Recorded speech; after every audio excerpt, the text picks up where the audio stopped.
स्वागत है दोस्तों, कैसे हैं आप सब। आज की कहानी की शुरुआत में रोज़ को देखते हैं जो अभी अपने हस्बैंड के बगल में सोकर उठी थी और अपने हैंडसम हस्बैंड को देखकर खुश हो रही थी। पर अगले ही पल मैक्स उसका गला दबाते हुए कहता है कि अगली बार से अपना ये घटिया ट्रिक्स मेरे सामने यूज़ मत करना, नहीं तो तुम्हारे लिए अच्छा नहीं होगा। पर रोज़ को कुछ भी समझ नहीं आ रहा था कि उसके सामने जो आदमी है वे ऐसा क्यों बोल रहा है उसे। असल में बात ये था कि रोज़ को कुछ भी अब याद नहीं था कि उसके सामने जो आदमी है उसके साथ उसका शादी हो चुका है, जो इस सिटी का सबसे पावरफुल मैन था। और पर मैक्स के जाने के बाद रोज़ अपने पास्ट को याद भी नहीं करना चाह रही थी। और फिर रोज़ अपने रूम में रखा एक्सपेंसिव थिंग को देखकर बहुत खुश हो रही थी। फिर रोज़ एक प्लान बनाती है और ये प्लान था कि वे अपने रूम में रखा जो भी एक्सपेंसिव थिंग है वे उसे अपने साथ पैक करके लेकर जाएगी। पर जब वे जा रही थी तभी उसका बेटा वहाँ पर आ जाता है जो बहुत क्यूट था और उसका नाम चैन था। चैन अपनी मॉम को रोकने का ट्राई करता है और उसका क्यूट सा फेस देखकर रोज़ को उसके लिए बुरा लग रहा था, पर उसे तो ये भी याद नहीं था कि उसका कोई बेटा भी था। और जब रोज़ उसे बात करती है तब ही वहाँ पर मैक्स आ जाता है जो उसे अलग कर देता है उससे, क्योंकि उसे लग रहा था कि रोज़ फिर से कोई नया ट्रिक चल रही है। पर रोज़ उसे डिवोर्स पेपर दे देती है और वहाँ से चली जाती है। पर उन्हें अब बेटे के लिए बहुत बुरा लग रहा था, पर फिर भी रोज़ वहाँ से चली जाती है क्योंकि उसे समझ नहीं आ रहा था वे अपने बेटे को आखिर पालेगी भी तो कैसे पालेगी। और अब घर के अंदर चैन अपनी मॉम के बारे में मैक्स से पूछते हैं, पर मैक्स चैन को ये कहते हैं कि तुम्हारी मॉम बिल्कुल भी अच्छी नहीं है तुम्हारे लिए। फिर मैक्स का नज़र रूम पर जाता है जो पूरी तरह से क्लीन हो चुका था और ये सब देखकर मैक्स रोज़ का नाम चिल्लाते हैं गुस्से से। और अगले दिन रोज़ अपना बैंक बैलेंस देखकर अपने आप से ही कहती है कि इतना कम बैलेंस किसके किसके बैंक में होगा आखिर। और लगता है पहले वे अपने ऊपर बिल्कुल भी ध्यान नहीं देती थी। और तभी उस रोज़ का नज़र अपने बेटे पर जाता है और ये देखकर वे हैरान थी कि उसके साथ जो लेडी है जो उस चैन को बहुत परेशान कर रही थी और उससे ये भी कह रही थी कि उसकी मॉम वे है ना कि वे रोज़। फिर रोज़ चैन के पास जाती है और चैन रोज़ को देखकर बहुत खुश हो जाता है, पर रोज़ उसे पूछती है कि ये लेडी कौन है। तब वे लेडी को वे खुद ही सुनाने लगती है कि आखिरी वे कैसे इस तरह से चैन के साथ बिहेव कर सकती है। तब वे लेडी अपने आप को इंट्रोड्यूस करती है और ये कहती है कि वे बहुत समय बाद मिले हैं एक दूसरे से, पर रोज़ को तो उसके बारे में कुछ भी याद नहीं था। फिर वे लेडी अपना नाम मी बताती है। फिर मी रोज़ से कहती है कि वे बस चैन को बुली नहीं कर रही थी, वे उसे बस समझाने का ट्राई कर रही थी कि वे अपनी मॉम को भूल जाए क्योंकि उसकी नई मॉम वे है। और ये बात सुनकर रोज़ को तो बहुत गुस्सा आ रहा था, पर वे अपना इमोशन को कंट्रोल करती है अभी के लिए। फिर रोज़ को ये भी लग रहा था कि ये वही मिस्ट्रेस है जिसके बारे में मैक्स ने कहा था उससे कि उसे परेशान नहीं करने को। फिर रोज़ मी को एक प्लान बताती है कि अगर वे उसे 10 मिलियन दे देती है तब रोज़ अपने बेटे चैन को अपने साथ लेकर चली जाएगी और उसका रास्ता बिल्कुल क्लियर हो जाएगा। तब वे आसानी से मैक्स से शादी कर सकती है और उसके रास्ते में कोई भी नहीं आएगा फिर कभी। और ये बात सुनकर तो मी को लग रहा था कि रोज़ उसका इंसल्ट कर रही है, उसका और उसके प्यार का। और फिर रोते हुए वे मैक्स को कॉल करती है। फिर मी कहती है कि जो भी अभी तुमने कहा है क्या वे तुम दोबारा बोल सकती हो। फिर रोज़ बिना डरे फिर से वही बात दोबारा बोलती है और ये बात सुनकर मैक्स को गुस्सा आ रहा था अब, पर वे उसका कॉल कट कर देती है रोज़ और मी से कहती है कि ये ऑफ़र ज़्यादा समय तक नहीं रहेगा और उसे ये भी बताती है कि वे उसके बेटे से हमेशा के लिए दूर रहे क्योंकि वे उसकी मॉम कभी भी नहीं बन सकती है और ये ख्याल तो अपने मन से निकाल भी देने के लिए कहती है उससे। और फिर वे अपने बेटे को समझाती हैं कि इस तरह की लड़कियों से दूर रहने के लिए, क्योंकि इस तरह की लड़कियां चालू होती हैं बहुत, बस अपना मतलब का काम रखती हैं। और ये बात सुनकर मी को बहुत गुस्सा आ रहा था, पर जब मी पानी का गिलास रोज़ पर फेंकने ही वाली होती है तब मी रोज़ उस गिलास को लेकर उसके हाथ से पी लेती है और अपने बेटे को वो लेकर जाने लगती है। पर जाने से पहले मी को वार्निंग देती है कि वे उसके बेटे से दूर रहे और अगली बार अगर कभी दिख गई कि वे उसके बेटे को फिर से बुली कर रही है तब उसके लिए अच्छा नहीं होगा। फिर कुछ देर बाद मैक्स वहाँ पर आता है, जो मी से पूछता है कि उसका बेटा कहाँ है और आखिर रोज़ उसे कहाँ लेकर गई है।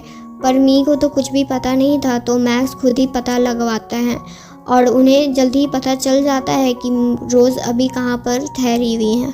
फिर उसी जगह पर वे पहुंचकर देखते हैं कि चैन रोज़ के लिए एक गिफ्ट खरीदे होते हैं मदर्स डे पर रोज़ ये सब देखकर बहुत खुश होती है, क्योंकि उनके बेटे ने ये अपने पॉकेट मनी से उनके लिए एक गिफ्ट लिया होता है। फिर चैन उन्हें अपने गिफ्ट को यूज़ करने के लिए भी कहते हैं। फिर जब रोज़ उन्हें यूज़ करती है तब उन्हें और अच्छा लगता है। फिर रोज़ चैन से कहती है कि उन्हें ये लग रहा है कि वे एक ब्यूटी ब्लॉगर बन सकती हैं, और ये बात सुनकर चैन भी खुश होते हैं अपनी मॉम के लिए, और वे अपनी मॉम को सपोर्ट करने का बात भी कहते हैं। और ये बात सुनकर वे बहुत खुश होती हैं कि उनका छोटा सा बेटा अभी से ही उनको सपोर्ट करने का बात कह रहा है। और वहीं गेट पर खड़े मैक्स भी ये सब कुछ सुन और देख रहे होते हैं, पर उन्हें लग रहा था कि वे अब उनके बेटे को भी उनसे छीनना चाह रही हैं। और इसी बीच में उनसे गलती से एक फ्लावर पॉट गिर जाता है, जिसकी आवाज़ सुनकर रोज़ गेट पर आती हैं। फिर मैक्स को वे देखती हैं, तब वे उससे पूछती हैं कि वे आखिर यहाँ पर क्या कर रहे हैं, चोरी छुपे किसी घर पर। तब मैक्स कहता है कि वे अपने बेटे को लेने आए हैं। तब रोज़ कहती है कि तुम हमारे बेटे को संभालने के काबिल भी नहीं हो, तुमको तो ये भी नहीं पता है कि मी उसे कितना बुली करती है। और ये बात सुनकर तो मैक्स भी हैरान थे। फिर मैक्स अचानक से रोज़ से कहने लगते हैं कि क्या वे फिर से उनकी लाइफ में वापस आ नहीं सकती हैं, और उन्होंने अभी तक डिवोर्स पेपर पर साइन भी नहीं किया है।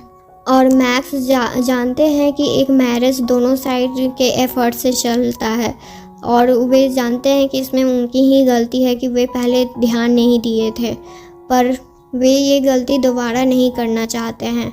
पर रोज़ कहती है कि अब बहुत देर हो चुकी है, क्योंकि वे अब किसी और को प्यार करती है। और फिर वे उसके बारे में बहुत तारीफ़ भी करने लगती हैं, जिससे मैक्स को बहुत गुस्सा आता है और वे उसका गला पकड़ लेते हैं। फिर वहाँ पर चैन आते हैं और मैक्स को रोज़ से दूर करते हैं। और फिर चैन भी मैक्स से गुस्सा था, क्योंकि उसे पसंद नहीं था कि जो उसकी मॉम को प्रॉब्लम थे। पर मैक्स अब बहुत दुखी हो चुके थे, क्योंकि वे अभी भी रोज़ से प्यार करते थे, पर रोज़ सब कुछ भूल चुकी थी। फिर मैक्स डिवोर्स के लिए मान जाता है और साथ ही 9 मिलियन देने का बात भी उनसे कहते हैं। फिर मैक्स वहाँ से चले जाते हैं, पर चैन कहता है रोज़ से कि क्या वे डैड को एक लास्ट मौका नहीं दे सकती हैं, क्या उन्हें वे माफ़ नहीं कर सकती हैं। फिर रोज़ चैन को कहती है कि वे इस बारे में टेंशन नहीं ले, क्योंकि ये मैटर बड़ों का है। और अगले दिन जब रोज़ अपने प्रोजेक्ट के सिलसिले में एक क्लब में किसी एक ओल्ड मैन से अपने प्रोजेक्ट को दिखाकर जा रही थी, तब उसी जगह पर मैक्स भी थे और उसी क्लब में। पर उन्हें देखकर लग रहा था कि किसी ने उन्हें ड्रग दिया है, और उसी में मैक्स रोज़ को तंग करने लगते हैं और रोज़ के बहुत करीब आते ही उसे किस भी कर लेते हैं, पर रोज़ उसे अपने आप से दूर कर रही होती है और लास्ट में फाइनली वे उन्हें दूर भी कर देती है। पर जब रोज़ मैक्स के हरकत के लिए उसे मारने ही वाली होती है, तब वहाँ पर एक गार्ड आ जाते हैं और रोज़ को ये सब करने से रोक लेते हैं। फिर वे गार्ड मैक्स को हॉस्पिटल ले जा रहे थे और रोज़ को भी चलने के लिए कहता है, नहीं तो वे पुलिस में कंप्लेन कर देगा कि मिस्टर मैक्स को वो कोई मारने का प्लानिंग कर रहा था। फिर बेचारी रोज़ उसे भी जाना पड़ता है और अब हॉस्पिटल में देखते हैं जहां मी भी आ जाती है और वे रोज़ को देखकर और गुस्सा हो रही थी, क्योंकि उसे लग रहा था कि मैक्स और रोज़ के बीच में कुछ हुआ है और ये बात रोज़ समझ गई थी।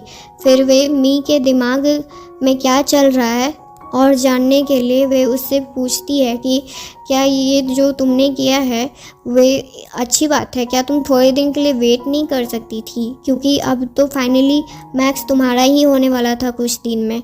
पर मी उसी पर गुस्सा होने लगती है कि उसके कारण ही उसका प्लान सक्सेस नहीं हो पाया। फिर मैक्स भी उड़ जाता है और मैक्स मी को देखकर इग्नोर करता है और रोज़ के करीब आकर ही उससे बात करने लगता है और साथ ही उसका गला दबाकर उससे कहता है कि तुम मुझे अपने से अलग नहीं कर सकती हो और ये तो सोचना भी नहीं कि मैं तुमसे कभी दूर होऊंगा। फिर रोज़ सोचती है कि इस पागल से पीछा कैसे छुड़ाएं। तब रोज़ मी को सामने कर देती है और कहती है कि यही तुम्हारे लिए बेस्ट है। और फिर मैक्स के सामने एक सच बाहर आता है कि मी उतने सालों से उससे झूठ बोलते आ रही थी कि उसने ही बचपन में उसकी जान बचाई थी और उसी जगह पर जहां मैक्स एक दिन बचपन में फंस चुका था और उसी वजह से मैक्स मी को अपने आसपास भटकने देता था। और वैसे भी मैक्स आज तक रोज़ के अलावा किसी और से प्यार किया भी नहीं था। फिर मी तो अब आग बबूला हो चुकी थी पूरी तरह से, क्योंकि उसी के कारण आज उसका सारा झूठ सामने आ चुका था। फिर जब मी रोज़ से लड़ रही थी तब ही मैक्स के लिए तभी उसी बीच में एक मी के शोल्डर पर जो नकली निशान था उसके बारे में मैक्स को पता चल जाता है और तभी मैक्स वही निशान रोज़ के शोल्डर पर देख लेता है और उसे समझ आ गया था कि वे लड़की रोज़ थी जिसने उसकी जान बचाई थी। उस समय का बात तो रोज़ को याद नहीं था, तो वे इस बारे में कुछ भी समझ नहीं पा रही थी और अभी रोज़ बस मी और मैक्स को मिलाना चाहती थी और वे पूरी ट्राई भी कर रही थी, पर इसका कोई भी यूज़ नहीं होता है क्योंकि मैक्स अब उसकी शक्ल भी नहीं देखना चाहता था। फिर मी रोते हुए वहाँ से चली जाती है। फिर मैक्स रोज़ के पास आता है और रोज़ कहती है कि वे उससे प्यार नहीं करती है और ये बोलकर रोज़ वहाँ से चली जाती है। पर अब हर दिन मैक्स रोज़ को पटाने का पूरी तरह से कोशिश कर रहा था, पर रोज़ एक भाव भी नहीं देती थी उसे। पर एक दिन जब मैक्स उसे रास्ते में रोककर उसके लिए एक्सपेंसिव गिफ्ट दे रहा था तब रोज़ बहुत गुस्सा हो जाती है क्योंकि मैक्स उसे एक गोल्ड डिगर की तरह ट्रीट कर रहा था। तब रोज़ गुस्से से कहती है कि ये सब करना बंद करो, मुझे बिल्कुल अच्छा नहीं लग रहा है। तो और तुम कैसे उस इंसान से प्यार कर सकते हो जिसने तुम्हारी जान बचाई है, बस इस वजह से तुमको उस इंसान से प्यार हो गया। तब मैक्स कहता है कि ऐसा कोई बात नहीं है क्योंकि मैं तो तुमसे बहुत पहले से ही प्यार करता हूँ, जब मैं तुम्हारे बारे में जानता भी नहीं था कि तुमने ही मेरी जान बचाई है। पर फिर भी मैंने बहुत सी गलती की है जिसकी माफ़ी देना अब तुम्हारे हाथ में है। पर मुझे तुम्हारा बस एक लास्ट मौका चाहिए ताकि मैं अपने आप को प्रूव कर सकूं कि मैं ही तुम्हारे लिए बेस्ट हूँ। पर शायद रोज़ को अभी वे चांस देना नहीं चाहती थी और ऐसे ही लड़कर उससे वहाँ से चली जाती है। पर तभी एक वैन बहुत तेज़ी से रोज़ की तरफ आ रहा था, पर मैक्स आकर उसे बचा लेता है, पर उसको बहुत चोट लग गया था और रोज़ मैक्स के लिए बहुत परेशान थी और हॉस्पिटल में अब मैक्स का इलाज चल रहा था। और उसके बाद जब डॉक्टर आते हैं तब रोज़ पूछती है कि मैक्स ठीक तो है ना। तब डॉक्टर बताते हैं कि मैक्स ठीक तो है पर वे अभी एक बच्चे की तरह बिहेव कर सकते हैं। और मैक्स जब रोज़ को देखता है तब उसे लग रहा था कि इतनी सुंदर सी लड़की कौन है। तब रोज़ उससे पूछती है कि तुमको अभी कैसा लग रहा है, पर मैक्स ही उससे पूछता है कि वे आखिर कौन है और वे उसका हालचाल क्यों पूछ रही है। पर डॉक्टर ही कह देते हैं कि तुम इसे क्यों नहीं बता देती कि तुम इसकी वाइफ हो। और ये बात सुनकर मैक्स बहुत खुश हो जाता है कि उसकी इतनी सुंदर सी वाइफ है और रोज़ अभी उसे छोड़ कर जा भी नहीं सकती थी क्योंकि उसकी ही वजह से उसकी जान बची थी आज। और अब घर पर रोज़ मैक्स और चैन दोनों का ख्याल रख रही थी, पर मैक्स को जेलस फील हो रहा था क्योंकि रोज़ चैन पर ज़्यादा ध्यान दे रही थी। फिर मैक्स रोज़ को उठाकर उसे सोफ़ा पर बैठा देता है और साथ ही में लंच करने के लिए कहता है। पर अभी तो डैड और सन में कोल्ड वॉर चल रहा था। पर जब रोज़ किचन में वापस कुछ लेने के लिए जाती है तब मैक्स चैन को सारा सच बता देता है और वे दोनों मिलकर एक प्लान भी बनाते हैं ताकि रोज़ उनकी लाइफ में वापस आ जाए। और उसी रात जब चैन रोज़ को मैक्स के पास लेकर जाते हैं और जहां मैक्स ने रोज़ के लिए बहुत ही अच्छे से सब कुछ डेकोरेट किया होता है। फिर मैक्स बताते हैं कि उसको सब याद आ चुका है। फिर मैक्स अपनी गलतियों के लिए माफ़ी मांगते हैं और ये भी कि वे दोबारा ऐसा कुछ भी गलती नहीं करेंगे जिससे उनकी रोज़ को प्रॉब्लम हो, और बस ऐसी एक चांस वे उनसे बस चाहते हैं। और अभी उनके बीच बहुत ही रोमांटिक माहौल बन चुका था, पर तभी वहाँ पर मैक्स की मॉम का सेक्रेटरी आ जाता है, जो सीधे रोज़ से ही सवाल करने लगता है कि मैक्स का एक्सीडेंट आखिर कैसे हुआ। मैडम इसकी वजह जानना चाहती हैं और वे अभी बहुत परेशान हैं। तब मैक्स कहता है कि उन्हें चिंता करने की ज़रूरत नहीं है, क्योंकि उनकी वाइफ है उनके पास जो उनका ख्याल रख सकती है। फिर सेक्रेटरी कहता है कि वे एक बार मैडम से आकर मिल लें। तब मैक्स कहता है कि वे ज़रूर आएगा, पर अपनी वाइफ के साथ। और सेक्रेटरी के जाने के बाद मैक्स चाहता था कि रोज़ अपना बात को आगे बढ़ाए, पर रोज़ कहती है कि वे इस बारे में बाद में बात करेगी, और ये बोलकर वे वहाँ से चली जाती है। और अगली सुबह रोज़ रेडी हो रही थी अपनी मदर इन लॉज के घर जाने के लिए, और घर पर मैक्स रोज़ बिल्कुल रेडी हो चुके थे अपनी मॉम से मिलने के लिए। और सबसे पहले मी वहाँ पर आती है घर पर मैक्स से मिलने के लिए, पर मैक्स उस पर बिल्कुल भी भाव नहीं दे रहा था और उससे वे में बात किए जा रहा था, जिससे उसे बिल्कुल अच्छा नहीं लगता है और वे रोने लगती है। और तभी वहाँ पर मॉम भी आ जाती हैं, और ये सब देखकर वे रोज़ पर ही गुस्सा कर रही थी कि उसके कारण ही मैक्स इस तरह से बदल गया है। फिर रोज़ उस एक्सीडेंट के बारे में बताती हैं, और ये सब सुनकर मॉम का हालत बिगड़ने लगता है, क्योंकि वे मैक्स को इस तरह से देखकर उन्हें बिल्कुल अच्छा नहीं लग रहा था, क्योंकि मैक्स उनके सामने एक ज़िद्दी बच्चे की तरह बिहेव कर रहा था। फिर जब मैक्स जाने लगता है तब मॉम उसे रोक लेती हैं और कहती हैं कि जाने से पहले एक साथ बैठ के हम लोग लंच तो कर ही सकते हैं। तब मॉम रोज़ को 1 मिलियन ऑफ़र करती हैं, पर रोज़ उनके बदले उन्हें 200 मिलियन मांगती है, तभी वे उनके बेटे को छोड़ेगी।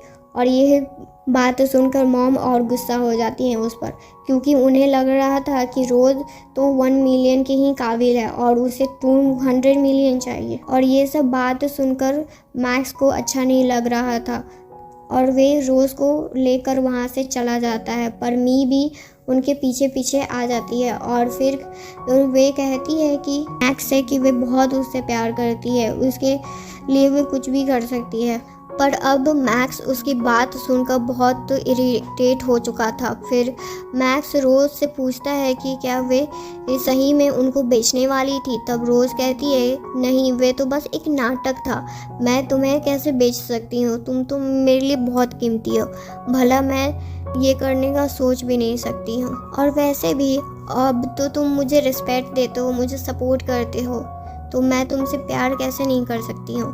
पर ये सब देखकर मी बहुत जेलस फील हो रहा था मी को, और वे वहाँ से जाने लगती है। पर तभी उसे और रोज़ को वे सेक्रेटरी पकड़ लेता है अपने आदमियों के साथ, और मैक्स को धमकी देता है कि किसी एक को चूज़ करने के लिए। पर मैक्स ये करने का सोच भी नहीं सकता था, क्योंकि एक तरफ उसकी वाइफ है और एक तरफ उसकी एक लॉन्ग टाइम फ्रेंड थी जो। फिर वे सेक्रेटरी उससे कहता है कि वे अगर दोनों को बचाना चाहता है तो वे अपना जितना भी प्रॉपर्टी है वे उसके नाम पर कर दे। पर मैक्स उससे पूछता है कि वह आखिर ये सब कर क्यों रहा है।